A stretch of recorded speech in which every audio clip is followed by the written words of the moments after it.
Hi, Hassie. I'm Christopher Gallardo with Hollywood Handle. How are you doing today? I'm doing good. That's great to hear. So, to get this started, I want to ask you, what's the one shark or sea creature movie that you really enjoy or has inspired you or has influenced your own career? Well, gosh, I mean, Jaws is a masterpiece, so that's definitely my biggest inspiration when making this movie. Jaws, through and through, it's like a classic made by a master. So in terms of reference material, that's the one that I watched the most, especially when it came to the suspense of, the minimalist suspense and not overdoing the sharks and the power of the fin and engaging the audience's imagination. I've heard Jaws a lot being tossed around, even by Sean and by you, of course. So do you think Jaws really played into your sort of character in this film and how that inspired your character's development in this film as well? Sure, yeah. I mean, I think that Jaws created that, pierced through the cultural zeitgeist of like shark movies, even became its own genre, right? Yeah. So definitely. So speaking about Jaws, because this film sort of feels like the anti-Jaws, where you got a killer instead of a natural force being the primary threat for this film. So was that the original intention for this film? And if so, how do you think that shows starting from the scripting process to the production process? Well, I mean, I was sent the script by Nick Leppard, and that was that was in there immediately, like that high concept and fusion of like shark film and kind of serial killer film, but also the that shark conservation angle that finally, the shark's not the monster. I think this is the first. So you're right. In many ways, it is the anti-Jaws, because Jaws kind of, as a masterpiece that it is, did a great disservice to the sharks, and everyone's been terrified of them ever since. And pretty much every film since is about sharks hunting humans. So this felt like an incredible, irresistible opportunity to kind of correct that falsehood and show that the real monster's not us, it's man. Definitely, yeah. And to continue on your character, Zephyr is this solitary person who doesn't want to seek out any kind of relationship, but when Moses comes into her life, she starts exhibiting this newfound resilience and opens up. So for you, how do you think that element resonates with you, and how do you think that gradually shows throughout this film? I think that's kind of her own inner obstacle, is that, she's afraid of intimacy, and that vulnerability is there. I mean, I think one of the most beautiful poetic moments is when her and Moses first meet, and they have that scene in front of the cars, and you see in that vulnerability, and her own. I think most people kind of curtail their lives based on the level of intimacy they can kind of hold, and obviously she's a loner. She's her own little shark, and she just kind of does her own thing. And I think that that's what's so beautiful. When confronted with this undeniable love and chemistry, she kind of has to Yeah, I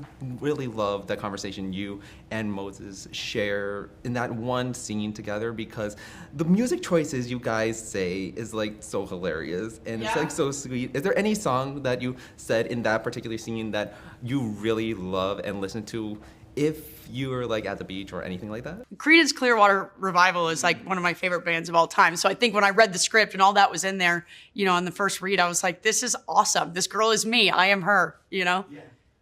Except I'm a lover. And speaking about the real monster's not the sharks. Of course. Yeah.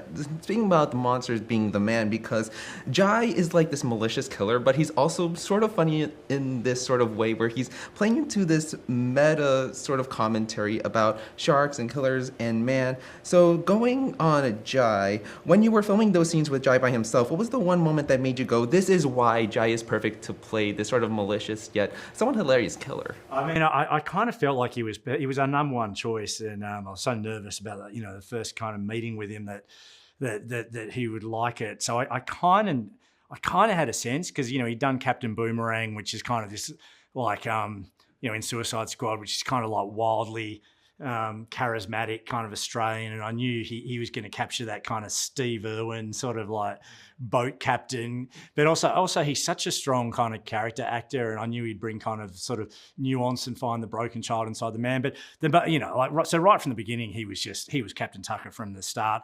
But obviously, when he does that dance scene, that just felt yeah, iconic. When I saw that, it was so funny just seeing him drunkenly dance. And was that sort of improvised, what he did on set with that specific sequence? That's all him. him. We put the dance scene in the script, and I knew that he had to end up over at the table, but I didn't know how that was going to happen. When we had a frame that was like his entrance point, which felt almost like the curtains opening. But after that, I had no idea what he was going to do. Neither did Shelley, our cinematographer. And he just went for it. And it was the last thing that we shot at the end of the week on a Friday. And because it's like, he just had to be completely uninhibited, and you can't do that too many times. But it is really weird. It's kind of like a rap party dance for a snuff film. Obviously, those painstaking scenes on the boat deck have to be some of the most difficult scenes that you've had to film with Josh. So were there any memorable moments that you both shared when filming those scenes together? And what do you think was the biggest challenge in filming those scenes? Yeah, I think we didn't shoot any of that stuff on a stage, or, we shot it out in the elements, in the water. And I think it shows, it creates a level of grit, I think it's one of those things as an actor, it's so easy. It makes our job so easy because it's all so real. And other than that, I would say we shot during the winter in Australia. And even though it's a summer movie, I was freezing for most of the filming, especially like the night scene stuff. And they would, soak me with water. They would just dump buckets of water on me before, and then they'd be like, all right, action. And I'm just dripping and it's so cold. It was kind of wild, but yeah. Oh my God, that sequence was so funny. But there's also so many harrowing parts in this film, because you also put Hassie and Josh in these precarious situations, especially when they're being sort of teased by Jai. So filming those scenes, what was the biggest challenge getting them set up for those scenes, and also getting them in the water itself? Yeah, well, we had a great stunt team, so they just did it for real. Like, Josh is actually on the crane and he's in the harness, and so is Hassie, and it was actually winter, so it was sort of quite, even though the Gold Coast has a kind of, reasonably mild temperature year round, by the time it gets to night, it's cold. So, they still, there's a bit of bruising and scarring, and Josh kind of jokingly says he's never going to be able to have children because that kind of harness is kind of quite tight, but they were all such troopers. That's part of, it's difficult to do things for real, but the other side of it is like, it brings so much out in performance, because they're actually doing it, and there is real strain and pain, and not too much because it's always very safe, but there's something exciting and dangerous about actors doing their own sort of scenes are really incredible, and the fights you have with Jai in some of those moments is just completely intense. So were any of those moments improvised, or were those all choreographed to play out like that? Yeah, I think with that kind of choreography in such a confined space, being on a boat, it had to be pretty sharp and tight, and I loved it.